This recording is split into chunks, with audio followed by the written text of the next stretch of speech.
O Banco Central se mantém bastante conservador na sua comunicação. Não indicou, neste último comunicado, o começo do ciclo de queda da Selic, apesar da inflação em queda e dos sinais de desaceleração de atividade.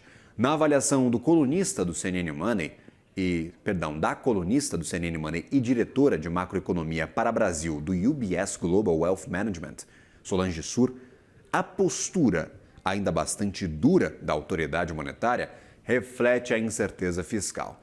E é ela que eu chamo aqui para discutir conosco este cenário. Solange Sur, seja bem-vinda aqui à nossa programação. E aí, Gabriel Galípolo já falou, a meta é 3, eu não vou dar pista alguma, quem está caçando pista é melhor ir dormir, é melhor ir embora. Qual que é a avaliação tua depois dessa semana de dados de atividade do mês de outubro? Bem-vinda, bom dia. Bom dia, obrigada. A gente está avaliando que o Banco Central tem visto, sim, uma desaceleração da atividade e uma queda da inflação, mas ambos não são suficientes ainda para dar conforto para iniciar esse ciclo de queda. Por quê? Porque, de uma certa forma, essa desinflação que tem acontecido e que ela não é pequena, ela é bastante significativa, ela está muito relacionada ao câmbio e aos produtos industrializados que tem muito mais a ver com o cenário global de dólar fraco e de produtos industrializados no mundo caindo, com as exportações da China sendo dirigidas para outros países e não o que era para os Estados Unidos dirigido para outros países, do que com a questão doméstica de menos demanda no Brasil. Então, se a desinflação tem mais a ver com fatores externos, é claro que ajuda, traz menos inércia para frente, traz uma queda das expectativas para frente por essa questão da inflação acumulada estar menor, mas traz pouco conforto de que os 3% vão ser atingidos. E isso está expresso aí nas expectativas do mercado, que não estão na meta, né, para nenhum horizonte de médio e longo prazo que você pegue, né, nem no Focus, nem nas inflações implícitas do mercado.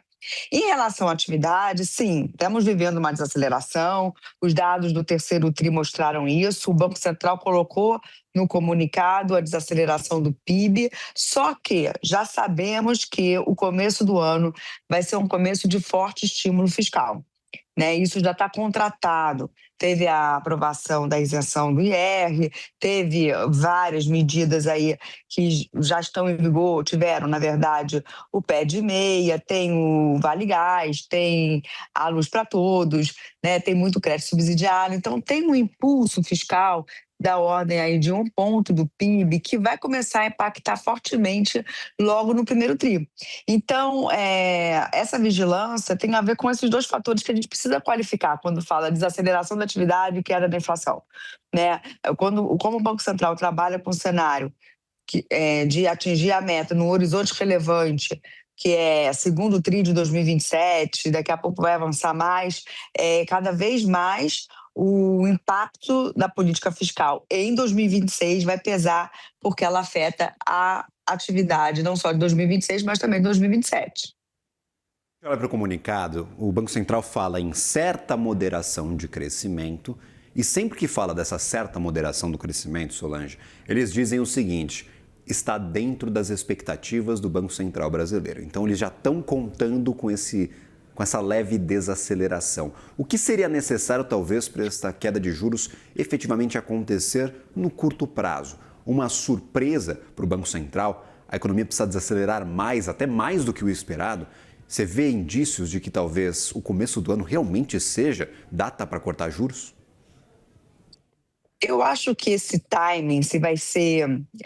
acho que janeiro já está bastante fora do radar, pelo menos para mim, porque eu acho que aí o Banco Central teria dado mais indicações, ou pelo menos mais conforto. Mas se vai ser março, se vai ser abril, ou até mesmo se for janeiro, eu acho que tem muito a ver com a questão do câmbio. Porque não dá para você pegar uma grande surpresa pontual de atividade ou de um núcleo de inflação que caiu e projetar que isso vai se repetir para frente. Né? O Banco Central tenderia a esperar uma série de dados, né? Uma sequência de desaceleração mais forte do que o esperado, ou uma sequência de melhora dos núcleos de inflação para conseguir cortar. Então, se ele vai cortar vai antecipar esse corte para janeiro ou março, teria que ter uma surpresa, na minha opinião, de continuidade de apreciação de câmbio. O que está ficando mais difícil agora, né? Porque o cenário eleitoral está começando a ficar mais movimentado, né? Está começando a ficar mais debatido, muito mais pesquisa saindo, as candidaturas tomando força. Então, de uma certa forma, a gente precisaria ver uma reação positiva do mercado, né, em termos de apreciação de câmbio, queda de expectativas para essa queda de juros ser antecipada aí para janeiro. E em março, se esse cenário continuar de queda de expectativa, câmbio apreciado, o Banco Central pode cortar. Só que vai ser aquele início de ciclo duro, que a gente chama no mercado, né? O início de ciclo de corte rocks, dizendo, olha, a gente vai começar, mas a gente não pretende levar a taxa de juros para o patamar neutro, a gente só quer diminuir o nível de restrição monetária, hoje que a política parece estar muito restritiva, mas não dá para chegar no neutro, ou esse corte vai ser gradual e moderado, porque no fim acaba, ainda que o câmbio reaja positivamente no curto prazo, por conta de cenário internacional, ou pesquisa eleitoral, expectativa caia, a indefinição sobre a política fiscal, que é crucial para, primeiro, a gente descobrir qual é o nível de taxa de juros que o Brasil pode conviver sem inflação. E segundo, para entender o quão rápido a gente pode chegar lá, essa indefinição não me parece que vai terminar tão cedo, talvez ela só termine depois do resultado das eleições. Então, esse ciclo vai ser moderado e vai ser, na minha opinião, bastante gradual, em ritmos bem devagar mesmo, porque a incerteza vai ser alta. A gente pode estar muito distante, na tua opinião, Solange, da taxa de juro neutra que a gente imaginava para a economia antes desse ciclo de aperto monetário, porque tivemos, como você bem dizia, vários impulsos fiscais, programas de facilitação de crédito, incentivo para alguns setores, o que dificulta o combate à inflação. Tem muito setor que não paga a Selic, paga menos do que a taxa básica de juros. A gente pode estar muito distante da taxa real neutra que a gente vai ter depois desse ciclo do que a gente imaginava ser anteriormente? E na minha opinião, a taxa de juro neutra, né, ela tem subido há 3 anos, desde que a gente tirou o teto de gastos, ou a gente começou até um pouquinho antes, né, 4 anos que a gente vem burlando o teto de gastos. Acho que essa é a palavra, porque colocando gasto para fora, né? E depois a gente trocou o teto de gastos pelo novo arcabouço, que é um arcabouço mais frouxo, com metas de superávit primário muito, muito lentas para trazer essa convergência da dívida, tímidas, né? São metas tímidas, estão sendo cumpridas, mas elas não trazem a estabilidade da dívida, elas não trazem a expectativa de que 5 anos, em 10 anos, essa dívida vai ficar estável. Hoje o mercado não consegue projetar quanto que a dívida vai parar de crescer no Brasil. Então, a gente está 4 anos aumentando o risco aumentando o prêmio de risco que os investidores exigem para carregar os títulos públicos. Então, a taxa de juro neutra tem subido por conta dessa falta de âncora fiscal. Fora isso, você tem um impacto na demanda, porque todo o gasto fiscal, além de trazer um impacto de falta de expectativa de convergência, traz um impacto direto na demanda. Então, o problema hoje é que essa taxa ela também não parou de subir. A dívida não para de subir, a taxa neutra não para de subir. A gente não sabe o que vai acontecer com a política econômica em 27. Né? Eu acho que a gente tem 2 cenários possíveis. Ou a gente vai fazer um ajuste rápido e crível e essa taxa neutra vai cair de forma muito acentuada, como aconteceu quando a gente começou a pensar no teto de gastos e a taxa desabou depois da aprovação do teto de gastos, ou a gente vai fazer mais do mesmo, né, que é aumentar um pouco mais de imposto, cumprir a meta mais no seu piso, com alguns gastos fora, e isso vai fazer essa taxa subir mais ainda. Então, o Banco Central fica num dilema muito grande. Começa um ciclo de corte, mas o que mais importa para a política monetária, que é onde que eu posso parar a taxa de juros, qual é essa taxa que não é inflacionária, ele não faz a menor ideia, né? E ninguém no mercado faz, porque hoje eu acho que o cenário sobre o que vai ser a política econômica a partir de 27 está completamente em aberto. aberto. Dizem que um dos produtos mais exportados por nós brasileiros é juro real. Então a gente tem uma taxa de juro real bastante elevada e muita gente vem investir por aqui.